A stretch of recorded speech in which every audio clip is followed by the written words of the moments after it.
आज सुबह के हिंदुस्तान टाइम्स में खबर पड़ी थी, पार्किंग फीस अनफेयर अग्रीज दिल्लीइट्स।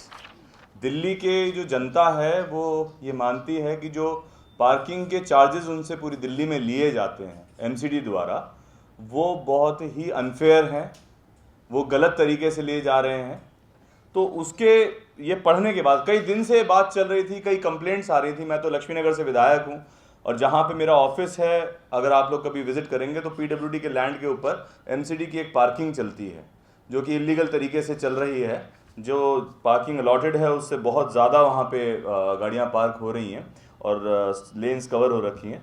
तो वहाँ पे भी कंप्लेंट लोगों की आती है कि 2,500 से 3,000 रुपये महीना मांगा जा रहा है उनसे, जबकि आज की तारीख में कहीं पे भी 1,000 रुपये से 500 रुपये तक के स्लैब हैं एमसीडी के अलग अलग। कहीं पे भी आप अगर निकाल के देखेंगे इन स्लैब्स को कहीं पे भी नेट पे, तो 500 रुपये या प्रीमियम कार पार्किंग है कहीं तो 1,000 रुपये महीने के हैं। पर ये लोग न जाने किस तरीके से 2,500 से 3,000 रुपये ले रहे हैं। कह रहे हैं कि एमसीडी ने हमारे रेट बढ़ा दिए, इस वजह से हम ले रहे हैं। कोई एमसीडी का कोई तय रेट नहीं है। और जो लोग एमसीडी की पार्किंग लेते हैं, साल दर साल वही लोग पार्किंग लेते हैं और जितनी पार्किंग उनको अलाउड होती है उससे बहुत ज़्यादा गाड़ियाँ पार्क होती हैं। जितनी भी सर्विस लेन्स हैं तकरीबन सारी की सारी कम से कम ईस्ट दिल्ली में एमसीडी ने पार्किंग में कन्वर्ट कर दी हैं। किसकी परमिशन से करी हैं कुछ नहीं पता है, पर उन्होंने कर दी हैं। और सिंगल लेन की वो पार्किंग अलाउ करते हैं और डबल लेन पार्किंग के लिए ऑफिशियली अलाउ हो जाती है। उसमें पूरा का पूरा ईस्ट दिल्ली अगर आप देखें, और ईस्ट दिल्ली नहीं, आधे से ज़्यादा दिल्ली जैम रह रहा है।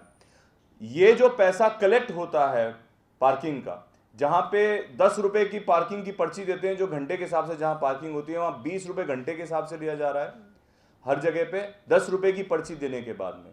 और ऑफिशियली ये अब आज की तारीख में सबको पता है कि दिल्ली के अंदर जो भी पार्किंग हो रही है वो पार्किंग के माफिया हैं और गुंडे ये पार्किंग कलेक्ट करते हैं।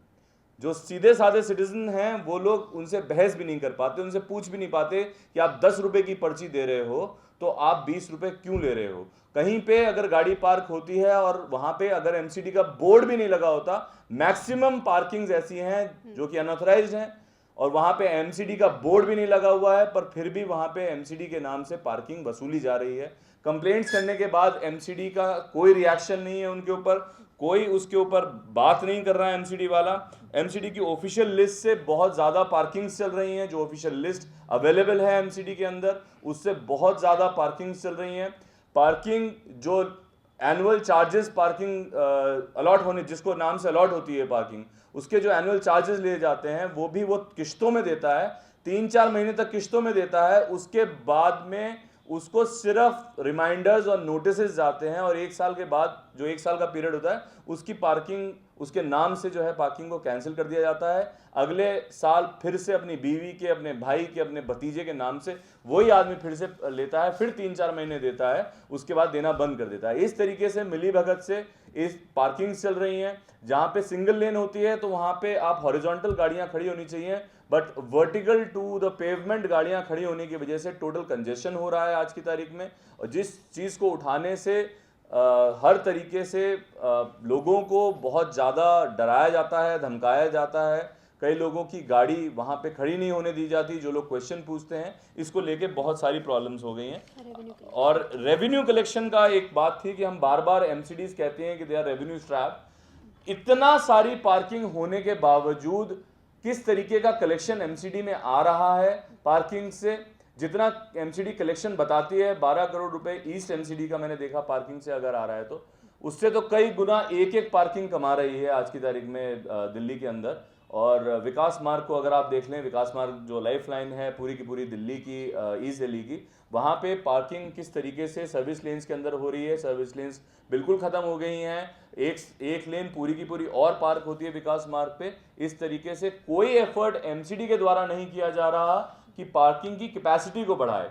पार्किंग का कहीं पे भी खाली ग्राउंड मिल जाता है, चाहे वो पीडब्ल्यूडी का हो, डीडीए का हो, या किसी भी फ्लड का हो, किसी का भी लैंड हो, उसको वो अलॉट कर देते हैं। लेकिन पार्किंग की कैपेसिटी को बढ़ाने का, मल्टी लेवल पार्किंग्स बनाने का, स्टैक पार्किंग बनाने का ऐसा कोई एफर्ट एमसीडी नहीं कर रही कि क्वालिटी ऑफ पार्किंग बढ़ाई जाए दिल्ली के अंदर। ये पूरा का पूरा एक ऐसा झालमोल कर दिया है एमसीडी ने कि पार्किंग के नाम पे आज की तारीख में they are fleecing their people in Delhi. कोई फैसिलिटी प्रोवाइड नहीं की जा रही है। कंजेस्टेड एरिया में जहां गाड़ी खड़ी करने की जगह नहीं होती है वहां पे भी पार्किंग कराने की कोशिश की जाती है और एमसीडी पार्किंग चार्जेस लेती है सारे के सारे दुकानदारों से भी, सारी मार्केट से, छोटी छोटी गलियों में जो दुकानदार हैं उनसे भी पार्किंग चार्जेस लेती है। पर किस तरीके की पार्किंग उन लोगों को प्रोवाइड की जाती है, उनके कस्टमर्स को प्रोवाइड की जाती है, इसका कोई लेखा जोखा नहीं है, किसी प्रकार का रिस्पांस नहीं है एमसीडी की तरफ से और कोई अकाउंटेबिलिटी नहीं है। इसके ऊपर बहुत बड़ा प्रश्न चिन्ह है। हम चाहेंगे कि आपके माध्यम से, प्रेस के माध्यम से, मीडिया के माध्यम से हम लोग इस बात को, इस क्वेश्चन को उठा पाएं और दिल्ली की जनता जो आज की तारीख में पार्किंग को लेके बहुत परेशान है, त्राहिमाम कर रही है, उसको कुछ निजात मिले।